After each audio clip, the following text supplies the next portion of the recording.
আমরা এমন এক জায়গায় রাজনীতি করি এবং আপনারা যারা চাকরি করেন, আমি মনে করি বাংলাদেশের মধ্যে রাজনৈতিকভাবে সবচেয়ে গুরুত্বপূর্ণ এবং মর্যাদাপূর্ণ একটা এলাকা, যে এলাকার সরাসরি প্রতিনিধিত্ব করে থাকেন গণপ্রজাতন্ত্রী বাংলাদেশ সরকারের মাননীয় প্রধানমন্ত্রী।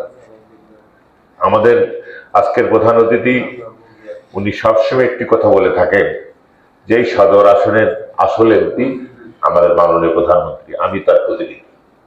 তা আমরা যারা তার প্রতিনিধিত্ব করি, আজকে মাননীয় প্রধানমন্ত্রী তার নেতৃত্ব দিচ্ছেন আমাদের মাননীয় সংসদ সদস্য।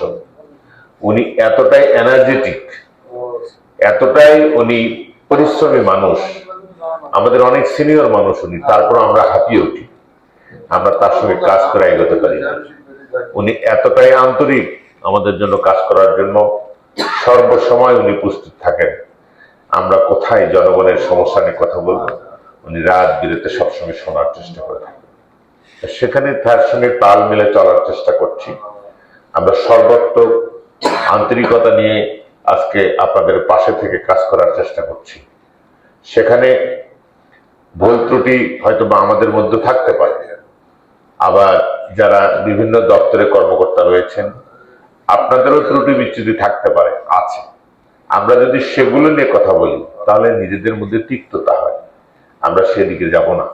না যে আপনাদের ভালো দিকগুলো বিবেচনা করে আমরা পথ চলতে চাই, শুধু আমরা এটুকু বলতে চাই যে আমরা কিন্তু অত্যন্ত বেশি করে পরিশ্রম করি মাননীয় প্রধানমন্ত্রী এলাকার মানুষকে সুন্দরভাবে সার্ভিস দেওয়ার জন্য। আমাদের মাননীয় জাতীয় সংসদ সদস্য হতে শুরু করে আমরা পুরা টিম সবসময় বেশি করে কাজ করি, যেখানে সততার সহিত কাজ করার চেষ্টা করি, আন্তরিকতার সহিত কাজ করার চেষ্টা করি। সেখানে আপনাদের সর্বাত্মক সহযোগিতা থাকতে হবে।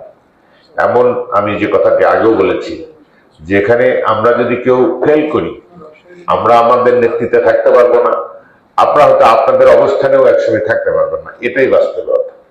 আমি কথা বাড়াবো না, আমি শুধু একটি কথা বলবো। আজকে মাননীয় জাতীয় সংসদ সদস্য তার গাড়িতে চড়েই আমি আজকে এখানে এসেছি, হয়তো ব্যক্তিগতভাবে বলতে পারতাম। আমি আমার যে একটা রিয়েলাইজেশন সেটা আমি সবার সামনে বলবো, সেটা আজকে যেন নোট করা হয়, সেটাও বলছি যে বগুড়া সদর আসনের আমরা প্রায় 2.25 লক্ষ ভোটে প্রতিনিধিত্ব করি 11টি ইউনিয়নে। আর বগুড়া সিটি কর্পোরেশন যেটা হয়েছে সেখানে প্রায় 3 লক্ষ ভোটের প্রতিনিধিত্ব করে থাকে। এখানে প্রতিটি বক্তার বক্তব্য থেকে একটি কথা এসেছে যে মাদক দ্রব্য নিয়ন্ত্রণের জন্য সবাই চেষ্টা করছে আইন শৃঙ্খলা পরিস্থিতি নিয়ন্ত্রণে রাখার জন্য, কিন্তু আমরা দুঃখের বিষয় যে আমরা যে এই যে 2 লক্ষ মানুষ বৈষম্যের শিকার, যেটা আমার মাননীয় প্রধান অতিথিও স্বীকার করবেন, যে আমাদের 3 লক্ষ ভোটার সিটি কর্পোরেশনের মধ্যে সেখানে 7টা পুলিশ ফাঁড়ি রয়েছে, একটি থানা রয়েছে, এসপি অফিস রয়েছে, পুলিশ লাইন আছে, পুলিশ লাইনের সেখানেও কর্মকর্তা আছে, একটা র্যাব অফিস আছে। আর এই 2.25 লক্ষ ভোট আমরা যারা সদরের বাসিন্দা, এই 2.25 লক্ষ ভোটের এই এলাকাতে, এই ভৌগোলিক এলাকাতে কিন্তু কিচ্ছু নেই, কিচ্ছু নেই। না একটা পুলিশ ফাঁড়ি, না একটা থানা, না একটা র্যাব অফিস, নাই কোনো আইন শৃঙ্খলা পরিস্থিতি নিয়ন্ত্রণ করার জন্য একটা কিছু নেই। আমি এটা আনুষ্ঠানিকভাবে আজকে প্রস্তাব রাখার জন্য আমি চেয়ারম্যান আছেন, নিশ্চয়ই আপনারা আমার সঙ্গে একমত হবে যে আমাদের মাননীয় জাতীয় সংসদ সদস্যকে আমরা বলবো অতি দ্রুত সময়ের মধ্যে এই এলাকার আইন শৃঙ্খলা নিয়ন্ত্রণ করার জন্য আপনারা পদক্ষেপ নেবেন। আমাদের মাননীয় ইউনো মহোদয়, আপনারাও এখানে অবদান আমরা প্রত্যাশা করছি। জি, এখন আমি এই কারণে বলছি যে দেখেন, আমরা কিন্তু এই সময় অলস সময় কাটাতে পারতাম। আমার মাননীয় জাতীয় সংসদ সদস্য, তাকে আমি যখন বললাম যে ভাই এই মাদকদ্রব্য নিয়ন্ত্রণ করার জন্য কি করা যাইতে পারে, ওনার পরামর্শেই কিন্তু আমরা আজকে ফুটবল টুর্নামেন্ট গুলো শুরু করেছি। এবং উনি যখনই সময় পায় তখনই আমাদেরকে সময় দেন। আমাদের ছোটখাটো প্রোগ্রামেও আমরা ডাকলে উনি চলে আসেন। ওনার আন্তরিকতার বিন্দুমাত্র ত্রুটি নেই। আমরা চেষ্টা করছি এবং সেখানে আমরা সফল, যেটা ইউনো মহোদয় বলেছেন যে 99টি ওয়ার্ডে একটি উৎসব ভাব এই ফুটবলকে কেন্দ্র করে, যেটা আমরা সফল হয়েছি যে তারা সেখানে সুন্দরভাবে আয়োজন করছেন।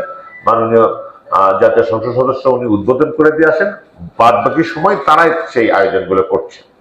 এখন আমি মনে করি যে এখানে পুলিশ আজকে যে ভারপ্রাপ্ত কর্মকর্তা আছেন এর অনেক মিটিং এ আপনাদের প্রতিনিধি পাই না। এই মিটিং গুলো যেন গুরুত্বপূর্ণ মিটিং মনে করি আমরা, এবং সবার উপস্থিত সঠিক সময়। আজকে কিন্তু আমাদের মাননীয় জাতীয় সংসদ সদস্য সবার আগে ফার্স্ট হয়েছেন, উনি সবার আগে আসছেন, কিন্তু আমরা সবাই দেরি করে আসছি। তা এখন সেক্ষেত্রে আমরা যেন সবার আগে থাকি, উনি একটু পরে আসুক, আমরা এই চেষ্টা করব। আমরা সেখানে ফেল করেছি। তা আজকে আমাদের মাননীয় ভারপ্রাপ্ত কর্মকর্তা মহোদয়, আপনাকে আমি বলবো, আমাদের কাছে সবচেয়ে মানুষের কাজ করতে হয় প্রতিদিন, সারাদিনই কাজ করি। যখনই থানা পুলিশ বা পুলিশ প্রশাসনের কথা বলতে হয় তখনই কেন জানি মানে একটু অস্বস্তিকর ফিল করি। আর যে কোনো ডিপার্টমেন্টের কথা বললে আমরা স্বস্তির সঙ্গে কাজ করি। আপনিও আন্তরিক, আমরা বলবো না যে আপনি আন্তরিক না, কিন্তু এই কাজগুলো আপনাদের মানে পক্ষ থেকে আমাদের বলার আগেই করার কথা। আমাদের যেমন দায়িত্ব, আপনাদের কাছে আমাদের নিবেদন থাকে প্রতিটি ইউনিয়ন থেকে আপনি আপনার নিজ গতিতে 2 জন করে মাদক বিক্রেতা ধরেন, দেখেন কি রেজাল্টটা হয়। 2 জন করে ধরেন, এটা যেন আপনাকে সুপারিশ করতে হয় না, আমাদের বলতে না হয়। আপনার বিবেচনায় অবশ্যই আপনার সোর্স আছে, অবশ্যই সোর্স আছে। সেই সোর্সের মাধ্যমে আপনি আপন গতিতে 11টি ইউনিয়নের আপনি 22 জন মাদক বিক্রেতা আপনি কট করেন। এবং আজকে যে আমাদের যিনি সভাপতি, তাকে আমি বলবো, যাদেরকে ভ্রাম্যমাণ আদালতে সাজা দেওয়া সম্ভব, তাদেরকে যদি দয়া করে আপনি সাজার ব্যবস্থা করেন, তাহলে আমাদের অনেক কষ্ট লাঘব হয়ে যায়।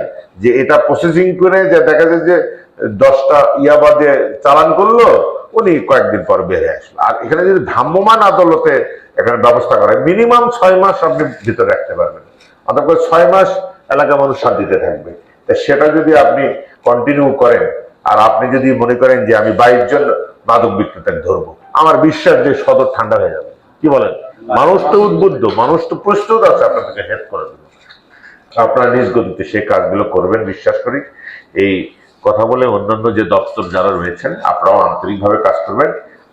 আমি বলেছি, আমরা ভালো একজন কামলা হিসেবে আপনাদের কাছে থাকবো যে কোনো প্রয়োজনে। আমাদের মাননীয় এমপি মহোদয় আপনাদের যে কোনো কাজে যদি কোনো মন্ত্রীর কাছে যেতে হয়, উনি কিন্তু আন্তরিক, আমি দেখেছি, কখনোই না করে না। তা আমরা এই একজন মানুষকে আমরা কেন কাজে লাগাবো না? আমরা এই বগুড়া সদরের উন্নয়নের জন্য আমরা একটু মাথা উঁচু করে এলাকার মানুষকে আমরা নেতৃত্ব দিতে চাই এবং ভালো উন্নয়ন করতে চাই। এখন সে সুবর্ণ সুযোগ আমাদের মাননীয় প্রধানমন্ত্রী আছেন, মাননীয় জাতীয় সংসদ সদস্য, যারা সর্বসময় আমাদের জন্য কাজ করার জন্য প্রস্তুতি গ্রহণ করে বসে আছেন। আমরা যদি অলসতা করি, আমরা যদি দায়িত্বহীনতার মধ্যে দিয়ে চলি, তাহলে এই এলাকার মানুষ উন্নয়ন পাবে না। আপনারা সবাই আন্তরিক থাকবেন। আমরা একজন ভালো কামলা হিসেবে আপনাদের পাশে রাখেন, আমরা আপনাদের কাছে থাকবো এবং এই এলাকার উন্নয়নের কাজ করবো ইনশাল্লাহ। এই আশাবাদ ব্যক্ত করে সবাইকে ধন্যবাদ এবং কৃতজ্ঞতা জানিয়ে আমি আমার কথা বলেছি। সবাইকে সালাম, আসসালাম।